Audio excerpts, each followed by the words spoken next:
And oddly, the most taboo topic that I've ever covered is not about sex or relationships or money or religion. It's about technology. The episodes that I've done that question our relationship with the convenience that technology brings into our lives are the most taboo. They're the ones that people are like, oh, yeah, I listened to all those other ones except for that one. I'm like, interesting. Interesting. Ah. You'd rather hear about, the guy who was circumcised 3 times and the swingers and but why you probably shouldn't put your cell phone in your bra or how your Roomba scans the layout of your home and uploads it to the corporation that made this Roomba. Like that's where What? you draw the line. Oh my goodness. This is episode 116 of Multi Passionate Like a Boss, and I'm your host, Jenny O'Connor. I'm a writer, entrepreneur, and certified shiny object lover, and I'm obsessed with finding the easy way to live the dream. Today's guest is a fellow podcaster, member of my coaching cohort, and all around fascinating person. I also consider her a friend. Meredith Hackwith Edwards is a podcaster, model, YouTuber, and podcaster for hire. Her podcast, Meredith For Real, The Curious Introvert, is a society culture show that explores taboo topics through nuanced conversations in order to inspire curiosity over judgment. Meredith, my friend, it is so good to see you. How are you today? Oh, it's so good to see you too. It's been too long. I'm doing really good. Yay, I'm so glad to have you here. This, I know, is going to be a really fun conversation, especially for my listeners, because I think that you really embody the spirit of my season this year, which is really about doing things your own way. And that is something that since I met you, I've admired so much about you. So a little background for the listeners. Meredith and I are in a coaching group with Adam Shively, who I talk about all the time. Love him. He's fabulous. But Meredith and I do our podcasts a little differently than everybody else, which means that often we're sort of having to like forge new ground and be pioneers and figure things out for ourselves. And Meredith has been so good about that and about gleaning the nuggets of wisdom out of the group anyway, despite the fact that they don't necessarily reflect your business model. And that was just what I have been most excited to talk to you about today. But I want to start with, I apologize, one of the most inane questions that people ask, especially to multi-passionates, but I'm so curious what your answer is. So let's pretend we're at a cocktail party. You've just introduced yourself. My follow-up question is, so what do you do for a living? I just say I'm a podcaster. Okay.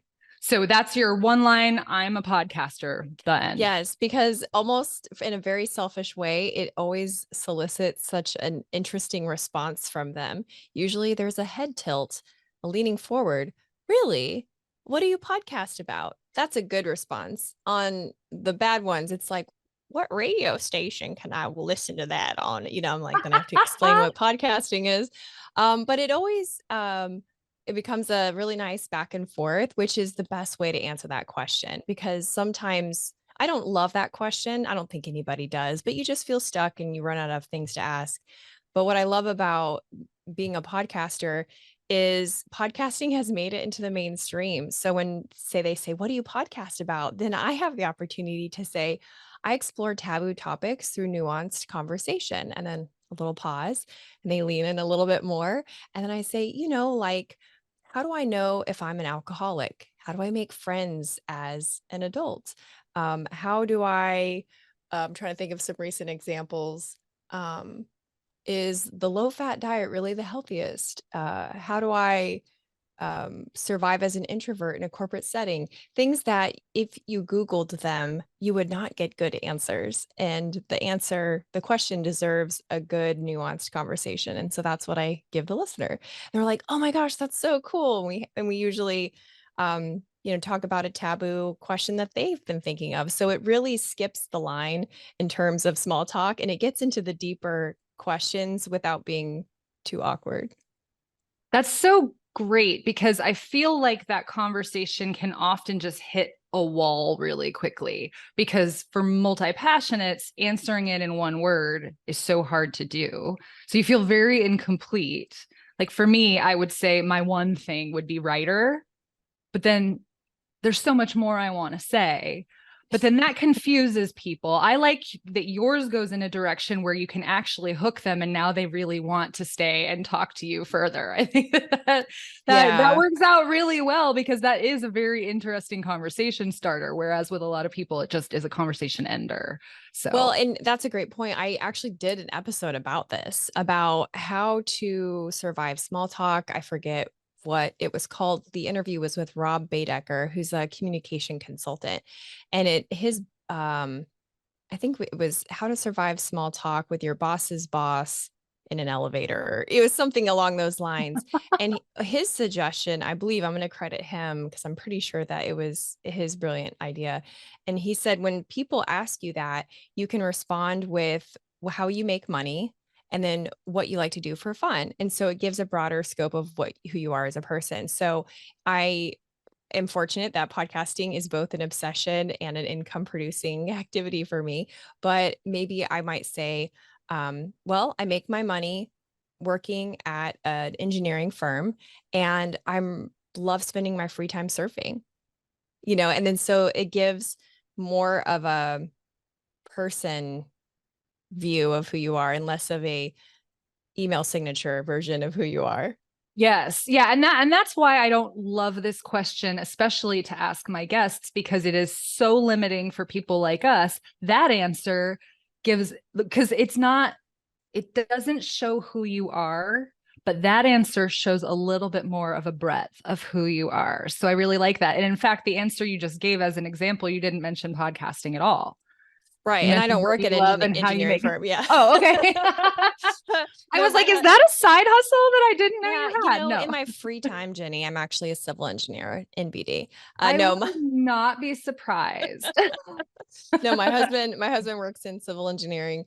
And and we both surf in our free time. But I just like the contrast of those two. And because that's what makes people interesting is the contrast of activities. And especially for multi-passionate people, they usually have high contrast interests. And Mhm. so that's what makes it so maddening to try to identify yourself in one job title, or even in one project. So I think for some people, even saying I make money working in civil engineering, and in my free time I surf, even that sentence might cause a little upset because they're like, but in my free time, I also like to list 12 things. And so instead, you could say, and in my free time, I have lots of interests. I'm currently working on XYZ project. I heard your episode about watercolor. So you could say, and I'm currently trying to figure out how to watercolor. And that could be, people love to give advice. Oh, I took watercolor in college, and then you've got this fabulous connection that wouldn't have existed had you not disclosed this very high contrasting aspect of yourself. I love that. That's a good secret, especially for introverts, as to how to break the ice and get into a conversation that feels like you're actually connecting with the other person. So I think Yeah.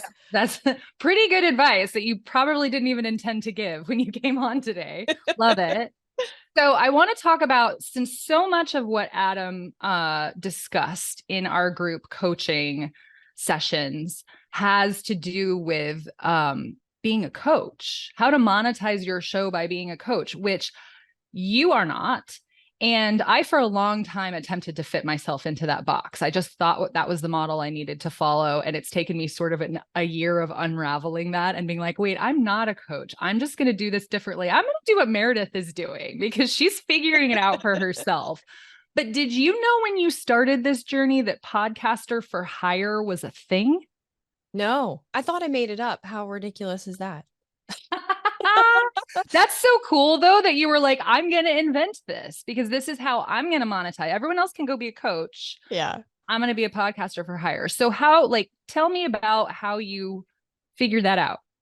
Oh, I have to laugh a little bit more about like that you say that it's cool that I invented it because yeah, in my mind, I thought it was cool too, but it reminds me of the time that I was with a friend and we were sitting somewhere, I think we're at the beach, and I was really high and I was like, Penny, oh my gosh, I have the best idea. What if there was like a chair and it was like suspended and you could lay in it, but it sort of swung back and forth? Wouldn't that be amazing? I should make that. And she goes, slow blink, like a hammock. And I was like, oh yeah. So yeah, so inspiration's funny that way, isn't it? So but That is yeah, relatable. I have laid claim to things in the past, yeah. probably while high, that had obviously been invented Yes. already. Yes, So that's that's called good. a chair, Jenny. It's a chair. You're sitting Mhm. in one right now. You're like, oh, okay, cool. Yeah. Yeah, I mean, we were talking off mic about paying attention to things that kind of fall into your lap, and that's how it happened. I noticed that I would run into people in town that would say, oh, my firm or my boss or, XYZ organization has been talking about doing a podcast, and I've been seeing your posts about your podcast. And then that would lead into a conversation where usually the boss of XYZ organization would put it on the desk of the usually female administrative professional to, go ahead in your free time, make us a podcast. And it never ended well. And I thought, wow, gosh, that's not only really unfair to that admin person, but that's really unfair to podcasting because they'll have a bad experience. They won't ever do it again. And I mean, let's be real, Mattress Firm has a podcast. So if Mattress Firm can have a podcast and has dedicated a part of their annual budget to doing so, then it's worthwhile at some level for I think every organization to have a podcast. And so I thought there's just life's too short to have shitty podcasts out there. So maybe I can help with that. I don't claim to know it all, but I probably have more capacity to follow through on that than the admin person that they're putting it on the desk of. And so I created a pitch packet for as a podcaster for hire. And I don't know, very shortly after that, maybe a week, two, I got an email from a branding firm in town that said, hey, we have this client who wants a podcast, and we know that you personally have a podcast, but we don't know how to make a podcast. Can we talk? We jumped on Zoom, and I don't have the best memory, and so I said, Brittany, did I tell you that I started a podcaster for hire business? And she was like, no. And I said, oh, so this is just a coincidence? She said, yeah, but what are you talking about? So I explained, and she's like, so wait, we could just hire you? Like you Mm. could do this for our client? And I said, yeah. And that's how I got my first client. So Wow. yeah, so it really just came together, and I just, paid attention to the need and what my capacity was to fulfill that need, and helps me make money as a podcaster. So it's, pretty cool. That's amazing. So this like pitch deck that you put together was you just made it up from scratch. You weren't modeling it after somebody else. No, I literally didn't even know being a podcaster for hire for businesses was a thing. Of course, I knew that people like our friend Adam helped individuals develop podcasts. I wasn't interested in that. I was more interested in larger corporations. I love big picture thinking. I love taking a goal of an organization and breaking it down into really creative nuggets, especially in this podcasting medium. And it just, yeah, so I literally just made it up, and then I didn't even really need it because it fell in my lap. It found you. I love that sort of combination of like following your nose and recognizing coincidences as maybe not coincidences after all, as serendipity instead, I guess you might say. Yeah, Yeah. exactly. I actually have always wanted to ask you that question. So that's a really fun response. I somehow knew it would be like I made it up. But so Yeah, good. yeah. And then since then, I at different podcasting conferences and through an email matchmaking called Pod Connect, I've met other producers who are over across the country who do the exact same thing. And it's such a lovely community because there's really not this spirit of competition, because every corporate client finds a fit with a different kind of production company. So there's plenty of work to go around for everyone, and everyone's been so gracious to share even with their prices with me. Wow. And so because as a creative, that whole pricing part is a real stuck point for a lot of us. Like, how do we value this to the point where we can rise to the occasion, but we don't need to raise our prices again the following year. And Mhm. so, yeah, I've been really grateful for how gracious everyone's been. Yeah, that's so cool. And it makes me definitely, all of my conversations on this show make me want to rabbit hole over stuff. So I knew that would happen. Um, let's go back a little bit. You like to say that you have lived many lives. So I would very much enjoy you elaborating on that a little Oh bit. my What God. got you to podcaster slash podcaster for hire? What did you do before? Ooh, I did a lot of things. I worked in youth ministry when I was in the church, and I was a sign language interpreter. I was actually QAS certified through the state of Nebraska. And then I worked, in a Chinese owned restaurant. I was the only white person in the restaurant. Oh, I loved those days. I begrudgingly worked at a call center for 3 years. And then my longest sprint was as a Mary Kay sales director for 17 years, which, has a lot of skill sets wrapped up in it. And so I earned the use of, it's bad that I can't remember, it was either 3 or 4 cars. You think one would remember that, but I can't quite remember, and I'm afraid of being inaccurate about it. And then, it was at the end of that season of my life. I just felt it coming to an end. And little rabbit trail, since you mentioned rabbit holes, I'm just going to take a short one. Is I think what happens with we multi-passionate people is we confuse projects and interest with identity. That was Mhm. not a thought that I'd had until very recently. I interviewed world-renowned artist Jay Alders. Y'all check out his stuff. It's amazing. But that was the point that he made. So I can't take credit for this thought, but this thought has lived rent-free in my brain ever since he said it 2 weeks ago to me. And that, I think, is where we get sticky, is because we'll use a surfboard as an example. We look at the surfboard leaning up against the wall in the garage, and we go, God, am I even a surfer anymore? I can't remember the last time I surfed. The paints are collecting dust. Am I even an artist anymore? Can I even call myself an artist? And so we torture ourselves over these identity statements when really we're just having a voracious appetite for life and all the ways that you can experience life via projects, via hobbies, via passionate pursuits. And so I think it's important to like pause for a minute and realize, what you do is not who you are. It's just an expression. And that was a real sticky thing for me as I felt that season of being a salesperson come to a close, because I was a mentor and a coach, and all the things kind of wrapped into that. During that time, I also discovered podcasts. A woman who lives in my town started one, and I thought that meant she was famous. I was like, you can't just start a podcast. This was like 2018, 2019 or something. And I thought, wow, that's wild. And she held this event, and I went to it. You got a drawing entry for subscribing to her podcast. I handed her my phone and I said, subscribe me to your podcast, because I didn't know how to do it. I eventually learned how to listen to them and went down the rabbit trail of interviews. And I realized that what I did as a sales coach and as a salesperson, at least in the Mary Kay land, it's a lot of listening. It's a lot of matchmaking. Like, you match the person to the item that they need. You match the solution to the problem that your team member is having, et cetera.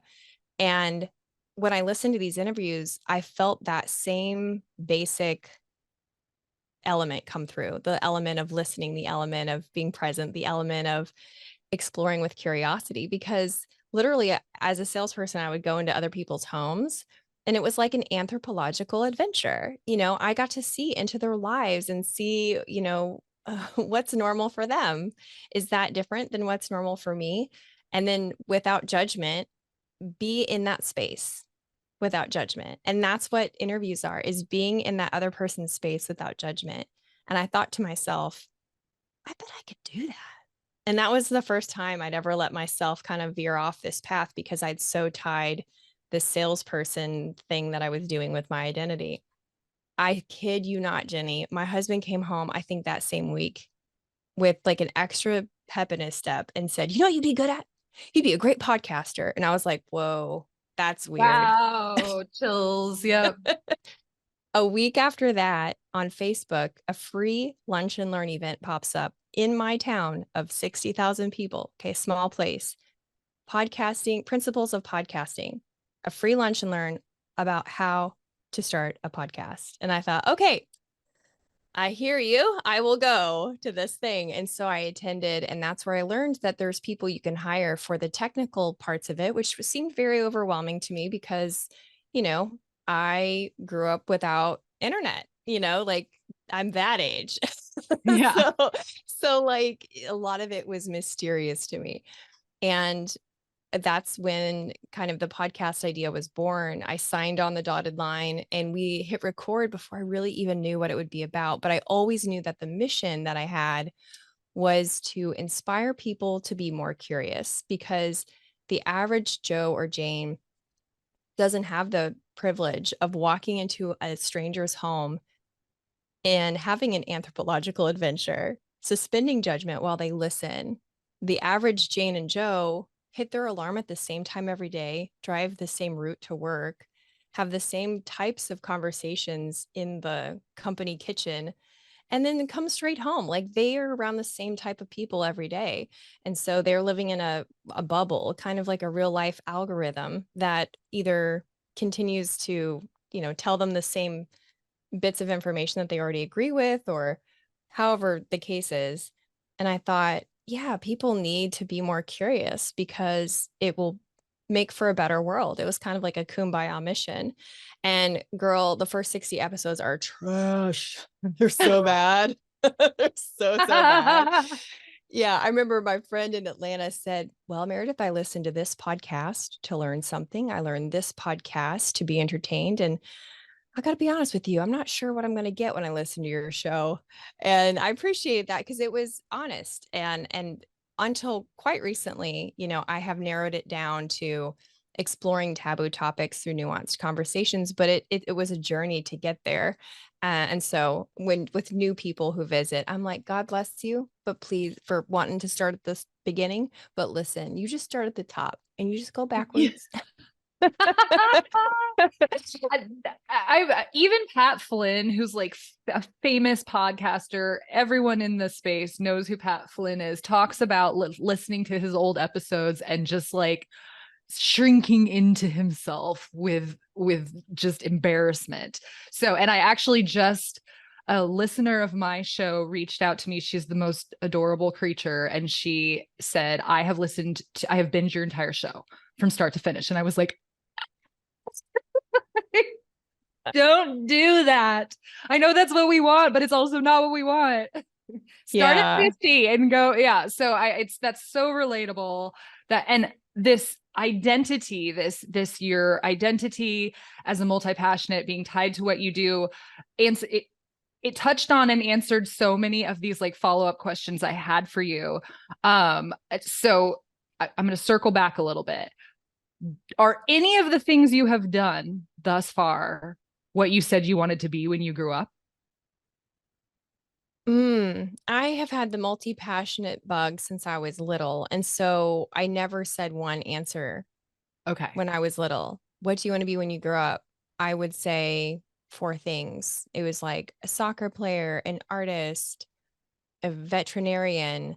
But again, no internet. So I thought that you had to have a marine biology degree to be the person that points at SeaWorld and then the killer whale jumps. Right. And I used to tell people, I want to be the lady that points her finger and Shamu jumps. Thank God I never did that now, right? Right. But with that, I'm so glad that people coming up now have the benefit of being able to explore their inner heart's interests and then matching it to a career. But back then, we only had the names of mainstream careers to match it with. So am I an artist, soccer player, and veterinarian? No. But the 8-year-old me that is interested in culture and travel and languages and connecting in meaningful ways with others and hanging out in nature. Yeah, I think I am doing it. I work really hard to make 8-year-old me proud every day. That's such a good motivation. I absolutely love that. I might steal it. You're welcome to Thank you. it. That's just like my favorite reason to do the things that I do now that I've heard it. So I think that some people are multi-passionate in the sense that they love too many things and that one will never satisfy them. But I think that for others, it is like, I'm not sure what that thing is. So let me try this thing. Nope, that's not it. So let me try this thing. Nope, that's not it. And I'm kind of wondering where you land on that spectrum. I'm just interested in everything. Okay. It's not really like it's not really an audition.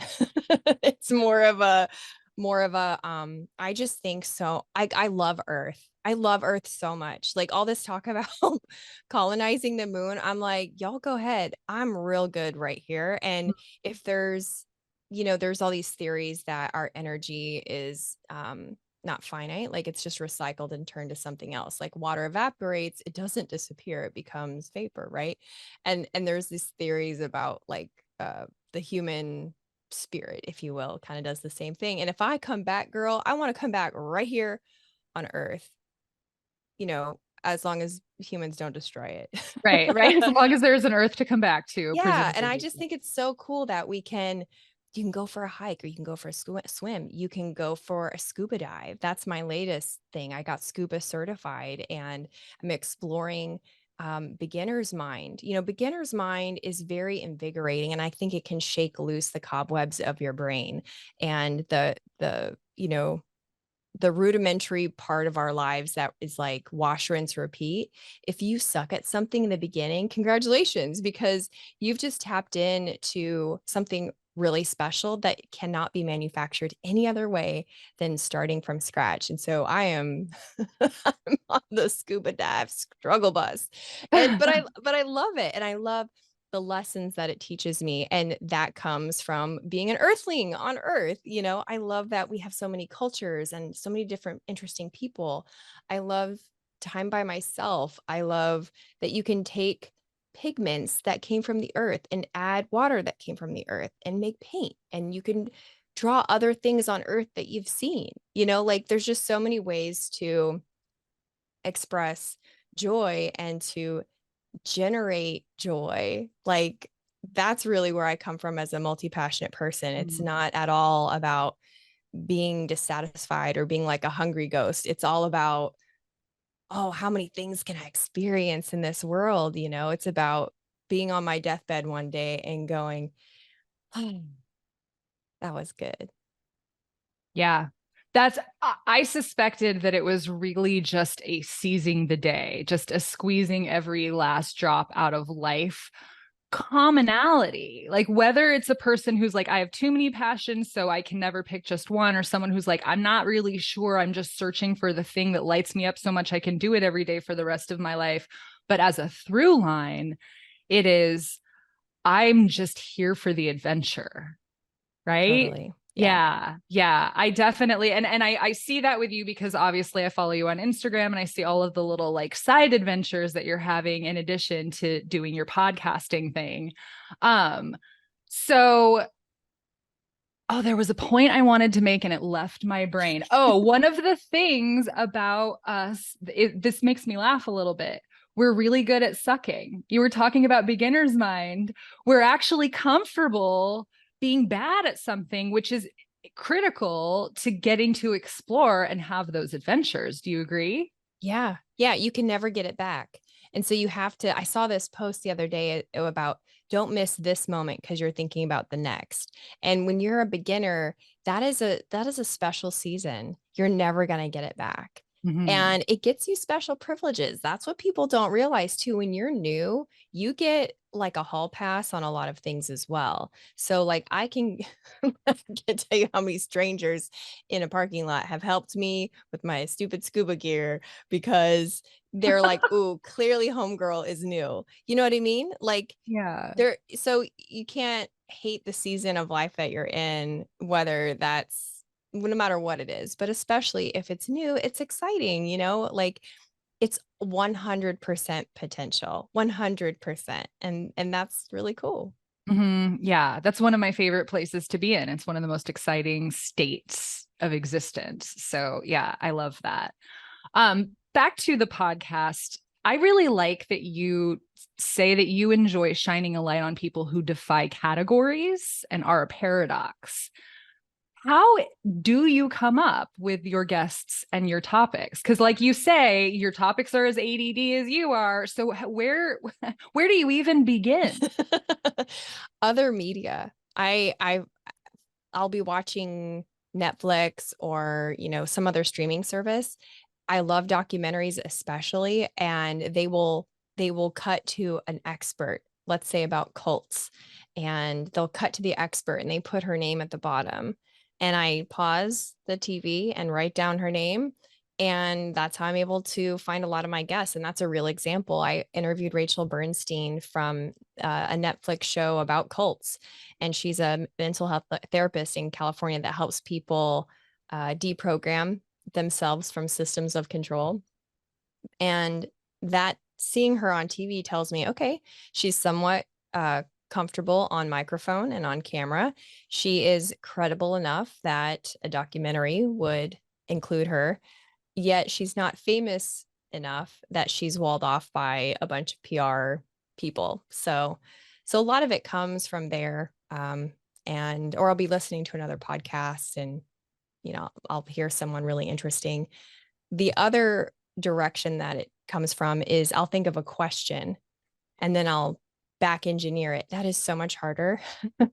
Yeah. Yeah. Like I want to back engineer the question, can a sexless marriage survive? Super taboo. Everyone thinks it, right? Or a lot of people have thought it, but you don't even Google it. That's the perfect intersection for me. Mm. Yeah, I want there's a few of them. I want to do an episode about fecal matter transplant, which yeah, it's called Okay. FMT, and it's a way to cure Crohn's disease, but you never hear about it. And so I'm trying to find the right person for that. Is What put that in your head? Were you reading a news an article? Like where do you get fecal matter transplant out of the ether? Yeah, that's a valid question. You're like, I why was don't I thinking about that? Why was I don't Yeah. know. That's a good question. I don't know. The only explanation I could possibly give is um I suspect that my ADHD manifests by capturing details that maybe don't matter. Like I'll notice if someone's left or right-handed, or I'll notice if they're wearing a ring or not. I'll notice if like their gait, like how they walk, and I'm like, oh, it looks like they have an injury in the right hip. Like, or oh, I hear a hint of a Canadian accent, or just stuff that really I should not be paying attention to because I should be listening to the person.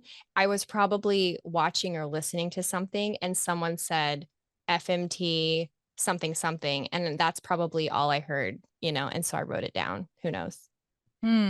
It's fun because it feels like every day, like you all the time when you're moving through the world, it's like research. Ooh, that's interesting. Like it's shiny Yes. object. I'm gonna grab it. I'm gonna write it down, and I'll go back later when I'm looking for topics and see what's on this list. And that to me just sounds like such a fun way to spend my life.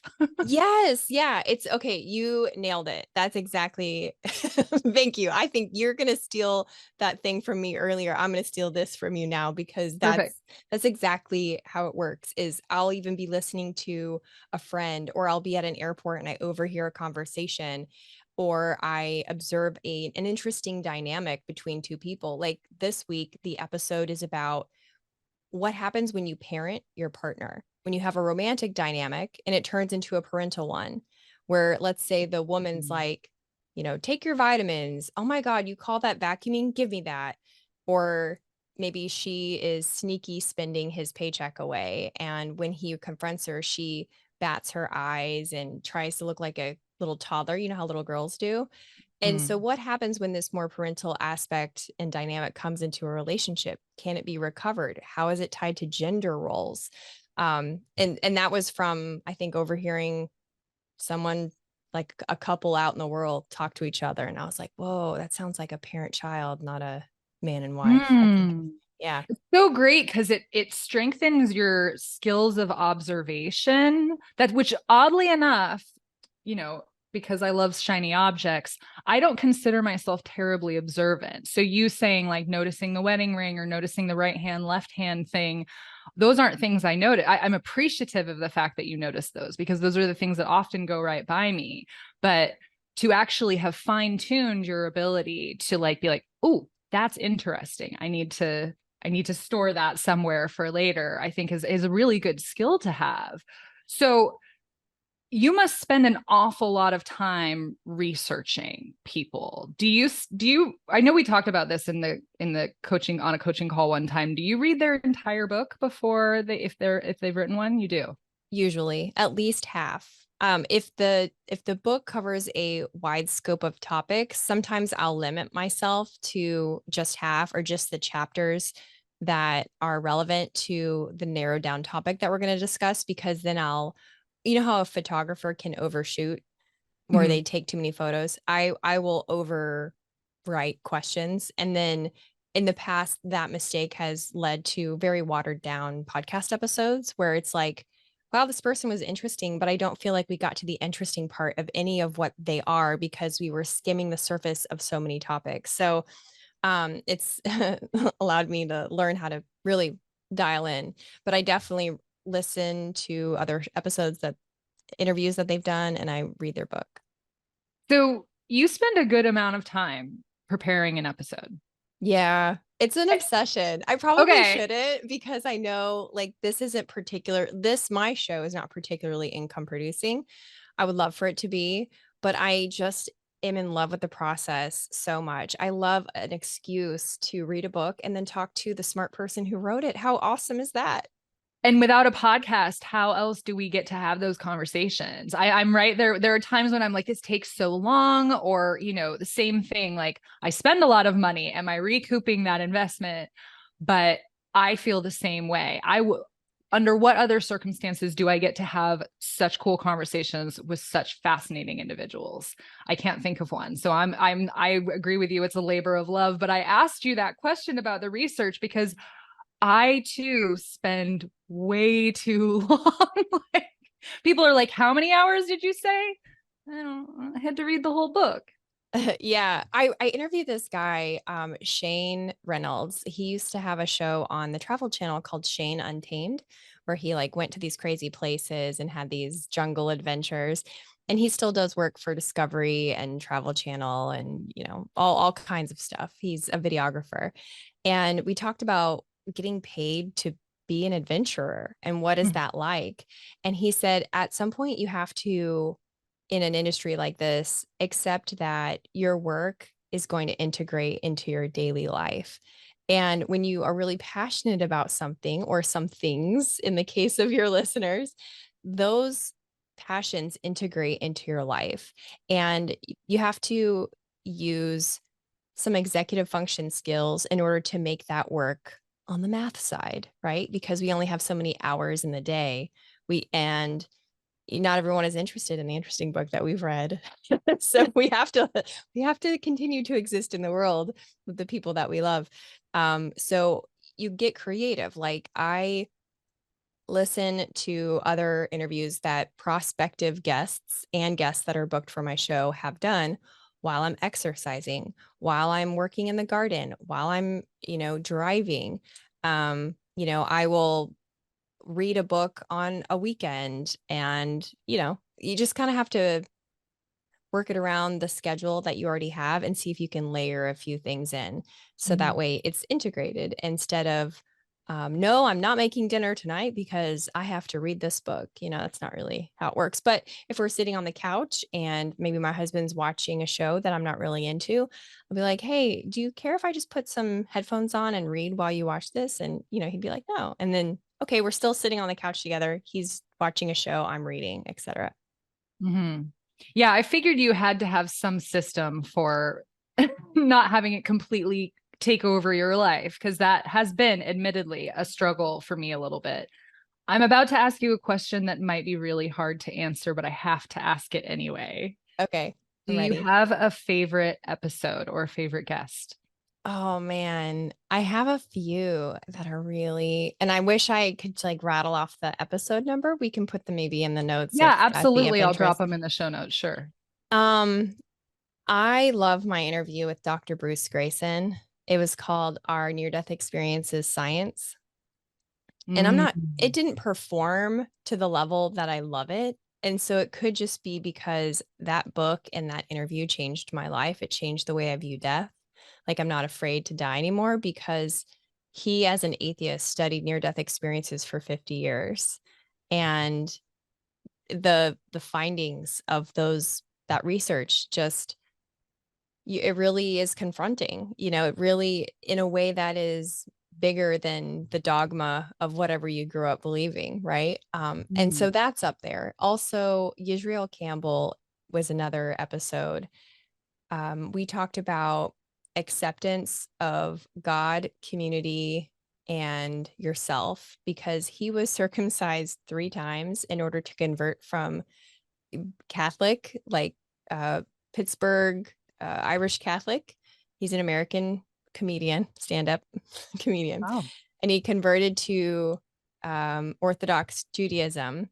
And during that process, had to be circumcised 3 times. And now he Is lives that in, tip 3 times? Why? Ew. Okay. well, Listen, obviously I'll just go listen, but that sounds yeah, wild.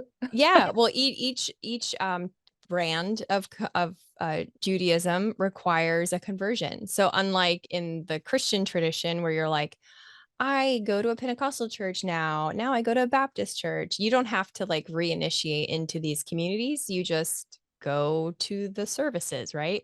Hmm.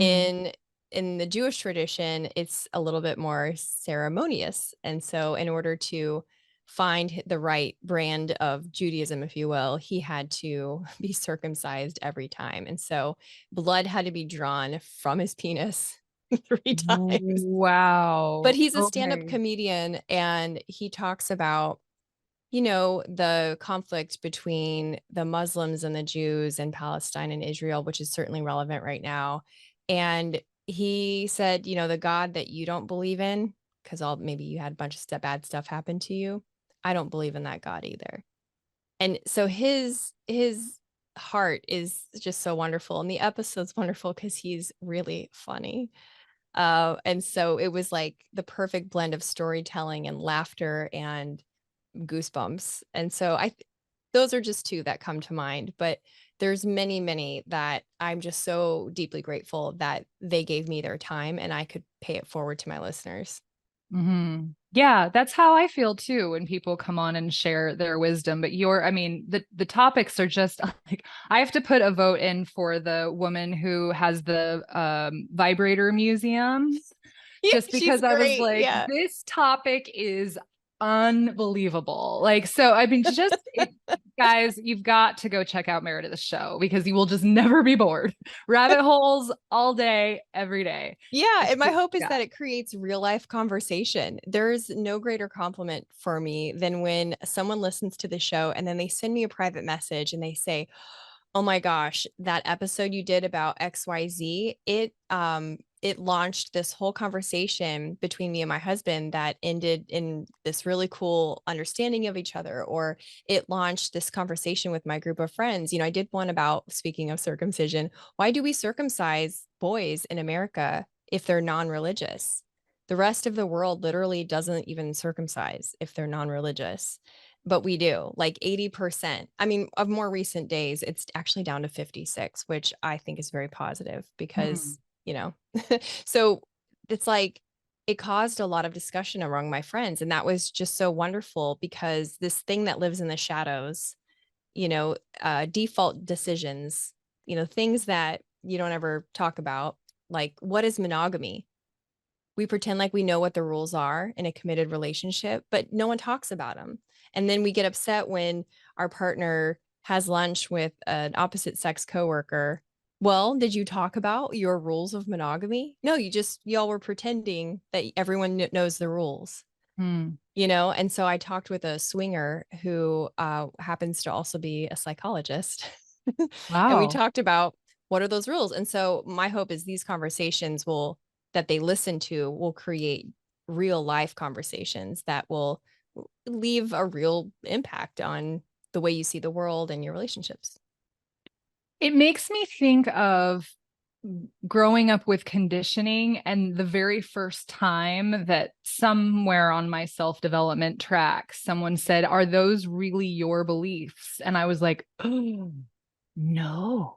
No, they're not." But had someone not asked me that question, I never would have asked myself that question. And so that's what these conversations feel like they are. I mean, especially the monogamy one. Like, how can you possibly know how to move forward under this, premise without having any idea what the quote unquote rules are about it, right? Yeah. Yeah, Yeah. exactly. Yeah. Yeah. And oddly, the most taboo topic that I've ever covered is not about sex or relationships or money or religion. It's about technology.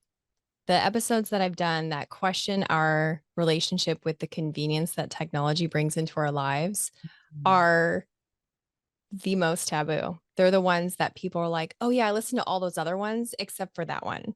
I'm like, interesting. Interesting. Yeah. You'd rather hear about, the guy who was circumcised 3 times and the swingers but why you probably shouldn't put your cell phone in your bra or how your Roomba scans the layout of your home and uploads it to the corporation that made this Roomba. Like that's where What? you draw the line. Oh my goodness. I've got some back catalog to get through. Yeah, yeah, it's fascinating stuff, but I think it makes observing the human condition uh really entertaining and really interesting because you're Mhm. like that's where we're at. That's the thermometer of where we're at as a society. We'll talk Yeah. about religion and politics and cancel culture, but our convenience, that's where people are like, I didn't listen to that one. That's where Yeah. we draw the line. Yeah. Yeah. They're just such important conversations to be having. And thank goodness that you are out there having them. I appreciate you. I'm sure your listeners appreciate you. And we're going to get you some more listeners today, too. Oh, well, thank Sure. you. I would love that. Absolutely. So before you drop your links, Meredith, I want to ask you one last question. You say that you believe in being lost in the right direction. And I would like for you to explain what you mean by that. I just don't think that our lives need to be linear or make sense to anybody else.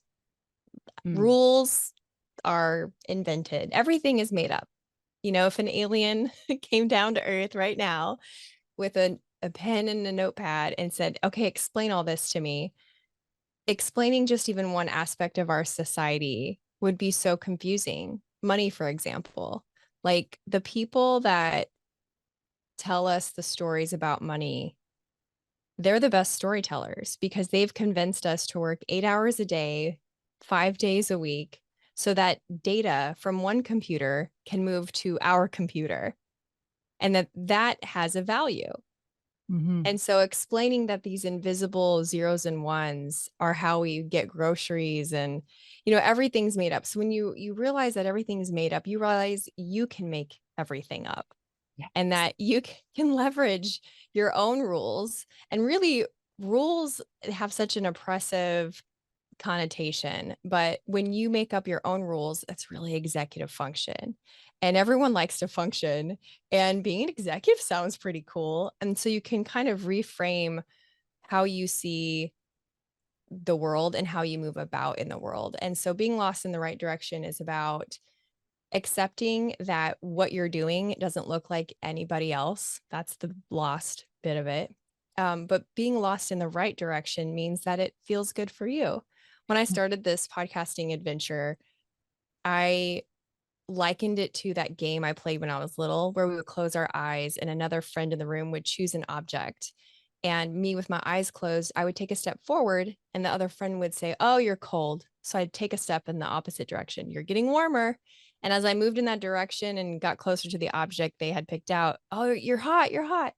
And so hot, hot, cold. That's kind of my modus operandi. Like if I'm just trying to move in the direction of people, places, and experiences that are warm. And that's to me what it means to be lost in the right direction. I love that so much because I do believe that we need structure, like to a degree in which inside of that we can thrive. I think like having total freedom is a little willy-nilly. And for like creatives, that's never proven to be a particularly effective method for getting things done. So what you just described is like, there can be rules, but they're ours. We get to decide what they look like. And that's absolutely what this entire season is about. So that is an amazing way to wrap up this conversation. But please do tell my listeners how they can find you and find your show.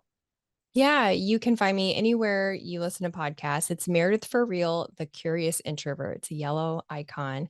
I hang out the most on Instagram though. So if you want to just kind of bookmark me for later, that might be a good way to do it because I'm Meredith for Real on all the platforms, including Instagram. And there I share just little adventures about my life also because it's not all about the podcast. And I think your multi-passionate listener crew would appreciate that. So you'll see adventures of me traveling and playing in the ocean and sucking gloriously at new activities.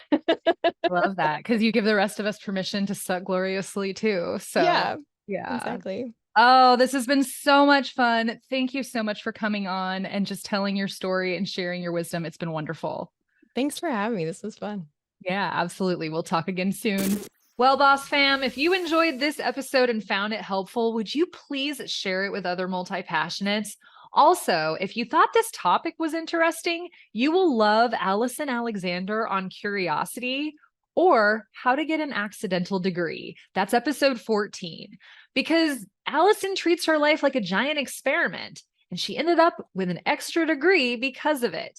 She reads 80 plus books a year, and she is truly the poster child, besides Meredith, of course, for how curiosity makes life more vibrant. And don't forget to grab your free copy of Lifestyle Design for Multi-Passionates. This is the guidebook I wish I'd had from the beginning. Answer a few questions about your deepest struggles and get focusing hacks, time management strategies, job suggestions, and confidence-enhancing tools specific to who you are. Plus, learn to steal back 24 hours of your time. NBD, that's just a whole extra day to do more sparkly things. Go and grab that today at jennyo'connor.com/good life. Until next time, remember that the mind that opens to a new idea never returns to its original size. Now get on out there and do the thing.